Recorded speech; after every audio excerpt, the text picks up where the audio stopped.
नमस्कार। चित्तौड़ दर्शन में आज समाचार में पुनः आप सभी का स्वागत है।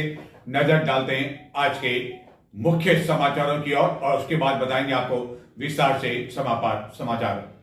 चित्तौड़गढ़ नगर परिषद के सभापति के गत दिनों जारी हुए बहुचर्चित वीडियो के मामले में न्यायालय के निर्देश पर चित्तौड़गढ़ के विधायक समेत 3 जनों के खिलाफ सदर पुलिस थाना में दर्ज हुआ मामला। चित्तौड़गढ़ में अजीब सा हुआ सोमवार को घटनाक्रम। मंगलवार से प्रारंभ होने जा रही है समान पात्रता परीक्षा सेकेंडरी लेवल की, जिसके लिए प्रश्न पत्र आज यहां पहुंचे लेकिन नहीं खुल सका डिजिटल ताला। आखिरकार क्या कारण रहे? लोगों को सोमवार को याद आया फिल्म लोफर का मोहम्मद रफी का एक गाना। आखिरकार क्यों याद आया यह गाना, हम आपको बताएंगे इस समाचार में। चित्तौड़गढ़ में दुर्ग मार्ग पर सीके होंडा सर्विस सेंटर पर आग लगने के बाद सोमवार को अधिकारियों ने किया मौका मुआयना। कंपनी के जिन वाहनों में आग लगी उनके मालिक भी पहुंचे कंपनी में, जानकारी ली कि आखिरकार उनके वाहनों का आखिरकार क्या होगा। राष्ट्रीय घरेलू महिला संगठन चित्तौड़गढ़ बैनर तले महिलाओं ने विभिन्न मांगों को लेकर किया प्रदर्शन। और भी बहुत कुछ है आज के समाचार में। अब नजर डालते हैं आज के समाचारों की ओर विस्तार से। चित्तौड़गढ़ में पहली बार 22 अक्टूबर से 3 दिवसीय समान पात्रता परीक्षा सेकेंडरी लेवल प्रारंभ होने जा रही है। राजस्थान में यह परीक्षा 3 साल पहले अन्य सेंटर पर आयोजित हो चुकी है। ये परीक्षा इसलिए आयोजित की जा रही है ताकि अब जो भी प्रतियोगिताएं होगी उसमें इस परीक्षा में भाग लेने वाले वह परीक्षार्थी भाग ले पाएंगे जो कि इसमें सफल हो पाएंगे। यानी कि सेकेंडरी लेवल की जो योग्यता मांगी जाएगी उसके लिए यह परीक्षा पास करनी होगी। राजस्थान में गत दिनों प्रश्न पत्र लीक के एक के बाद एक कई मामले हुए, जिसके बाद सरकार एवं विभिन्न एजेंसियां अब इसके लिए काफी सख्त रवैया अपना रही है और सुरक्षा पर विशेष ध्यान दे रही है ताकि पेपर लीक जैसी घटनाएं फिर से न दोहराई जा सके। इस परीक्षा के लिए जयपुर से सोमवार को एक विशेष कंटेनर रवाना हुआ ताकि प्रश्न पत्र चित्तौड़गढ़ के कलेक्ट्रेट में जो कोष कार्यालय है जहां दिन रात कड़ी सुरक्षा रहती है वहां यह प्रश्न पत्र जमा करवाए जा सके और मंगलवार को विभिन्न परीक्षा केंद्रों पर यह प्रश्न पत्र पहुंचाए जा सके। इस कंटेनर पर एक लगाया हुआ था सेंसर वाला डिजिटल ताला और यह ताला तभी खुलता है जब इस ताले पर जो विभिन्न प्रक्रियाएं हैं, सेंसर है, उसका नेटवर्क मिलता है। लेकिन यह कंटेनर जब चित्तौड़गढ़ पहुंचा तो नेटवर्क नहीं मिल पाया और इसके लिए क्या क्या करना पड़ा बताते हैं हम आपको इस समाचार में।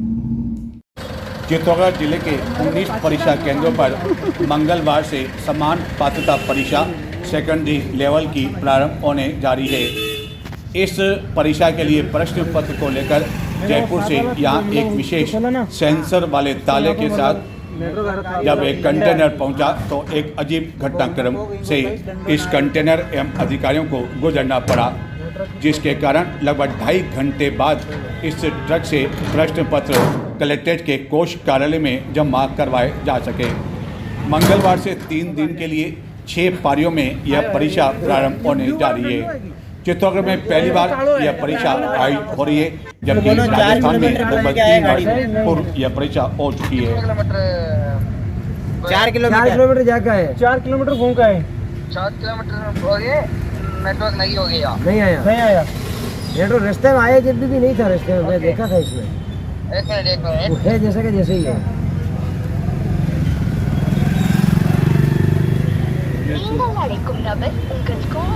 तो सुना आपने, यह जो ताला लगा हुआ है इसके आधार पर नेटवर्क नहीं मिल सका और इसी नेटवर्क के कारण यह ताला भी नहीं खुल सका, जो कि डिजिटल ताला था, सेंसर वाला ताला था और एक OTP आती है, उसी OTP के आधार पर यह ताला खुल सकता है। राजस्थान में गत दिनों पेपर लीक के जो मामले हुए उसके बाद इस तरह की कड़ी व्यवस्था की जाने लगी है।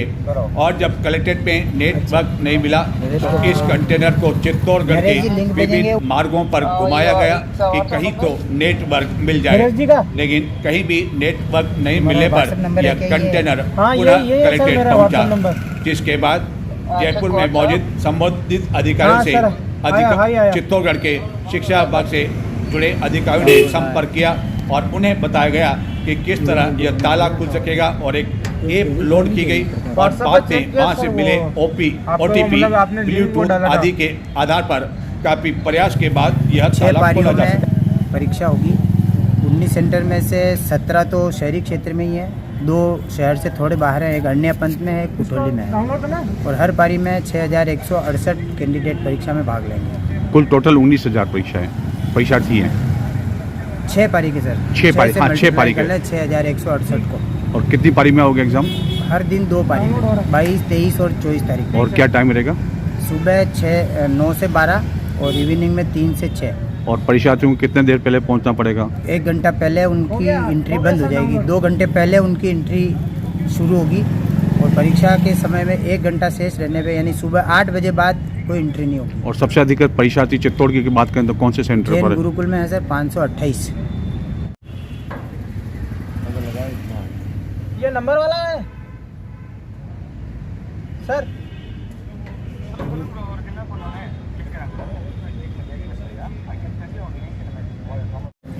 ओके सर, खुल गया।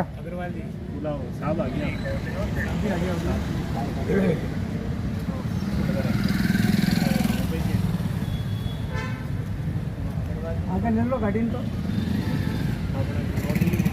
और काफ़ी प्रयास के बाद जब ताला खुला तो ऐसा लगा कि बहुत बड़े खजाने का ताला खुल गया, जिस पर सभी ने राहत की सांस ली, क्योंकि यदि यह डिजिटल ताला नहीं खुलता तो इसे तोड़ने के लिए भी काफ़ी पापड़ बेलने पड़ते, क्योंकि ये कोई छोटा बड़ा ताला नहीं था, बल्कि मंगलवार से प्रारंभ होने जा रही एक बड़ी परीक्षा की तैयारी के लिए प्रश्न पत्र इसी कंटेनर में आए थे। चित्तौड़गढ़ में विभिन्न केंद्रों पर यह परीक्षा होगी, जिसके लिए परीक्षार्थी सोमवार रात्रि से चित्तौड़गढ़ पहुंचना प्रारंभ हो गए। सबसे अधिक परीक्षार्थी रेलवे स्टेशन क्षेत्र में स्थित जैन गुरुकुल जो सेंटर बनाया गया है वहां पर शामिल होंगे। परीक्षा की सभी तैयारियां लगभग पूरी कर ली गई है। फिल्म लॉफर में मोहम्मद रफीक साहब द्वारा एक गीत गाया, आज मौसम है बेईमान, आज बड़ा मौसम है बेईमान। जी हाँ, यह गीत आज चित्तौड़गढ़ के लोगों को भी याद आया। मानसून की विदाई हो चुकी है। सोमवार को दिन भर तेज धूप खिली रही, मौसम पूरी तरह से साफ था। किसी को उम्मीद भी नहीं थी सपने में कि आखिरकार आज शाम को क्या हो जाएगा। शाम करीब 5:30 बजे आकाश में अचानक घने बादल छा गए। उसके बाद बिजली की गर्जना प्रारंभ हुई और उसके कुछ देर बाद देखते ही देखते तेज बारिश प्रारंभ हो गई और करीब 20-25 मिनट तक यह तेज बारिश हो गई, चलती रही, जिसके कारण सड़कों पर पानी भर गया। लोगों ने दीपावली को लेकर रंग रोगन कराया, उस पर पानी फिर गया और व्यापारी जो फुटपाथ पर दुकान लगाए हुए थे उन्हें अपना सामान समेटकर सुरक्षित स्थान की ओर भागना पड़ा।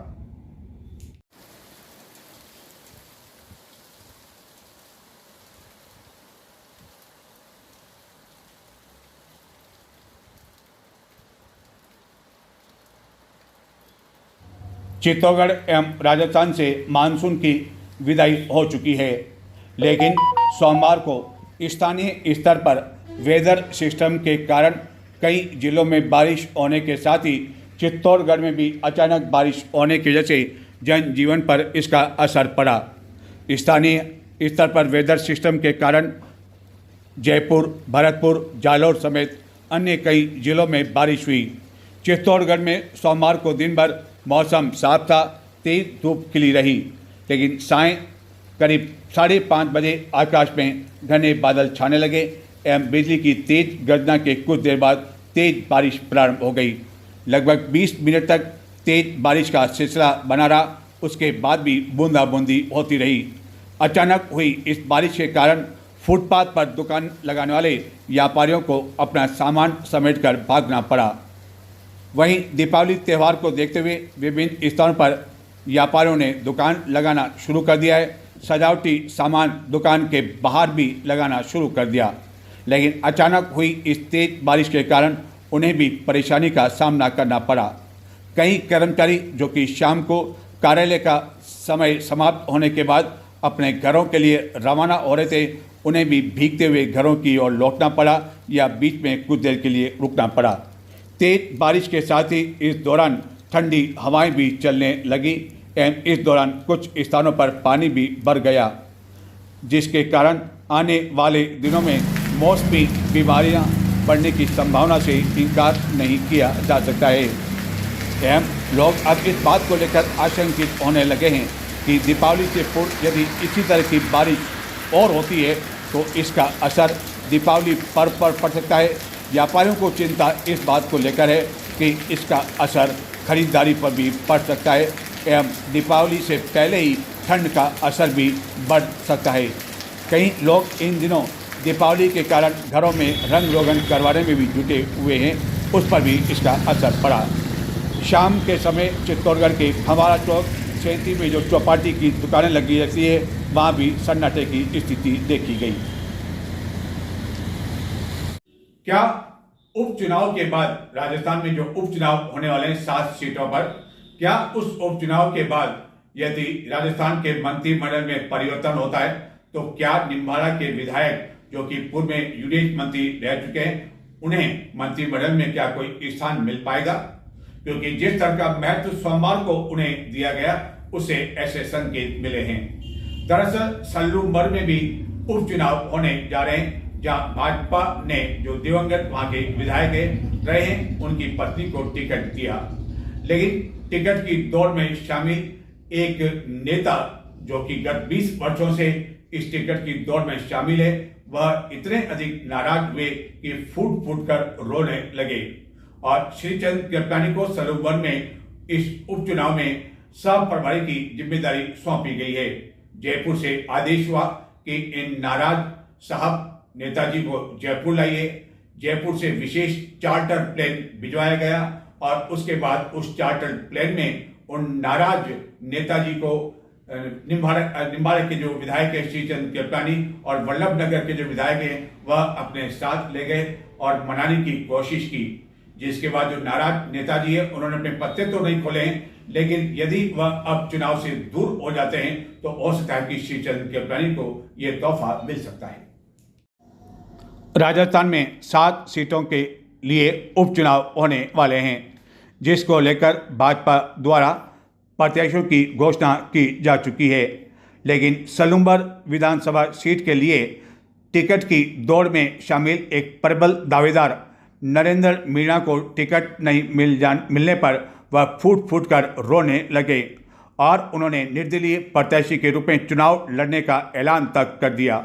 और बगावत के ये सुर जब जयपुर में भाजपा नेताओं तक पहुंचे तो चुनाव के लिए बनाए गए उपचुनाव प्रभारी श्रीचंद कृपलानी को नाराज नेता नरेंद्र मीणा को जयपुर लाने के लिए कहा गया और जयपुर से एक विशेष चार्टर भिजवाया गया, जिसमें श्रीचंद कृपलानी नरेंद्र मीणा के साथ ही वल्लभ नगर विधायक के साथ जयपुर पहुंचे और मुख्यमंत्री से नरेंद्र मीणा की मुलाकात करवाई। इस मुलाकात के बाद बगावत कर रहे नरेंद्र मीणा ने अपने पत्ते तो नहीं खोले, लेकिन यदि वह मैदान से हट जाते हैं तो इसका श्रेय पूरा निम्बाड़ा के विधायक श्रीचंद कृपलानी को मिल सकता है। एवं उपचुनाव के बाद मंत्रिमंडल में परिवर्तन की जो बात चल रही है उसमें श्रीचंद कृपलानी को क्या इसके बदले कोई तोहफा मिल सकता है या नहीं, इस पर सभी की निगाहें लगी हुई है। प्रतिवर्ष 21 अक्टूबर को पूरे देश में पुलिस शहीद दिवस का आयोजन किया जाता है। इस अवसर पर गत वर्षों में विभिन्न स्थानों पर जो शहीद हो जाते हैं पुलिसकर्मी, उनको सम्मान दिया जाता है। चित्तौड़गढ़ में भी पुलिस लाइन प्रांगण में यह आयोजन किया गया। राष्ट्र के लिए कर्तव्य पर शहीद होने वाले पुलिस कर्मियों को श्रद्धांजलि देने के लिए प्रतिवर्ष 21 अक्टूबर को पुलिस शहीद दिवस का आयोजन किया जाता है। चित्तौड़गढ़ में भी पुलिस लाइन प्रांगण में पुलिस शहीद दिवस का आयोजन किया गया। जिला पुलिस अधीक्षक समेत अन्य पुलिस अधिकारियों, वरिष्ठ नागरिकों आदि ने शहीदों को श्रद्धांजलि दी। शहीदों को हथियार व शीश झुकाकर शौक सलामी दी गई। उनके सम्मान में 2 राउंड फायरिंग भी की गई। पुलिस लाइन, थानों व कार्यालयों में पुलिसकर्मी रक्तवीरों ने स्वैच्छिक रक्तदान भी किया। एवं इस कार्यक्रम के दौरान पुलिस अधीक्षक ने देश के सभी प्रांतों, केंद्र शासित प्रदेशों एवं अर्धसैन्य बलों के 1 सितंबर 2023 से 31 अगस्त 2024 तक विभिन्न संवर्ग के राजस्थान के 20 शहीद सभी 216 शहीद अधिकारियों एवं कर्मचारियों के पद नाम एवं उनके नाम का वाचन कर उन्हें सम्मान दिया गया।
चित्तौड़गढ़ नगर के प्रताप नगर क्षेत्र में गत दिनों एक ज्वेलर्स के यहाँ चोरी हो गई थी।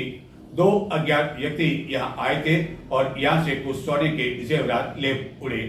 सदर पुलिस थाना ने इस मामले में 2 अभियुक्तों को गिरफ्तार कर लिया, जिनसे पूछताछ की जा रही है। चित्तौड़गढ़ नगर के प्रताप नगर क्षेत्र में स्थित श्याम ज्वेलर्स के यहाँ गत 13 जून को हुई चोरी के आरोप में पुलिस ने 2 अभियुक्तों को गिरफ्तार कर लिया है, जिन्हें पुलिस रिमांड पर लिया जाकर अग्रिम पूछताछ की जा रही है।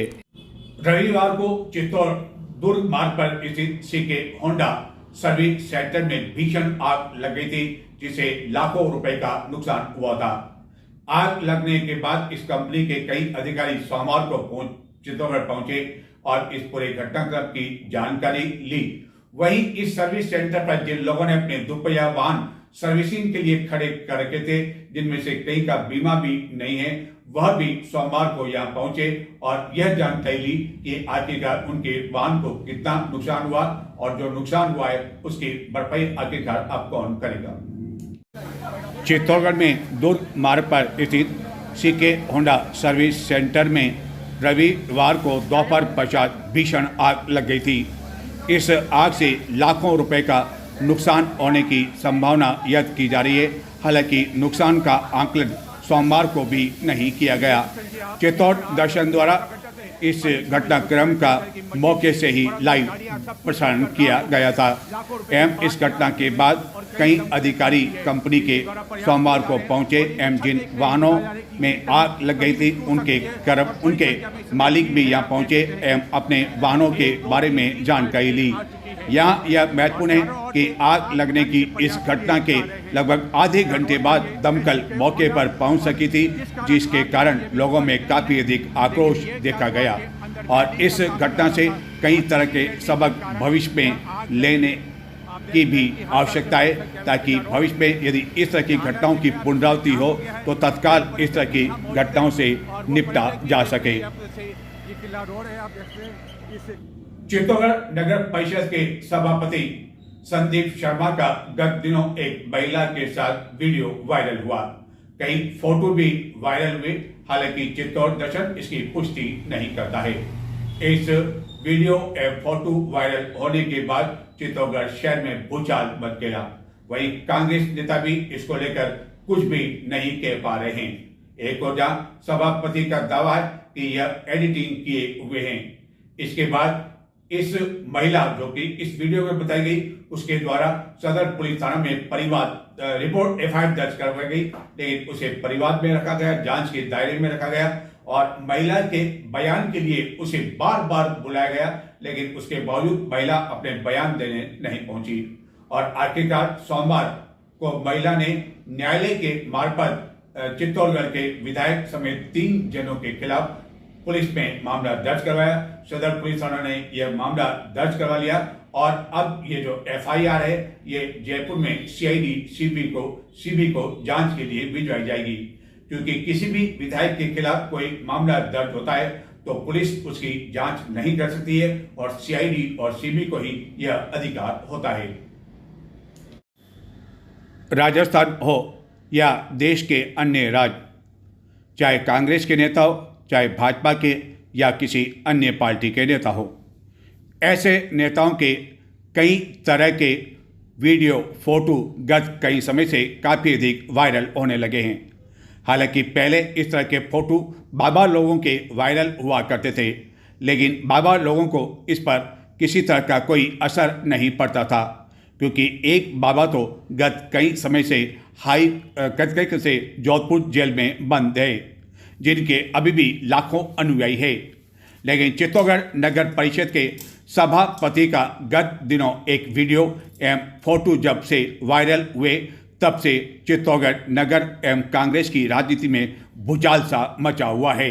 हालांकि चित्तौड़ दर्शन इस तरह के वीडियो और फोटो की पुष्टि नहीं करता है। स्वयं सभापति का भी आरोप है कि यह सब कुछ एडिटिंग करके बनाया हुआ है और गत दिनों काफ़ी अधिक फोटो और वीडियो पत्रकारों को भी किसी अनजान मेल से भिजवाए गए, जिसके बाद इस मामले में और अधिक भूचाल आना शुरू हो गया।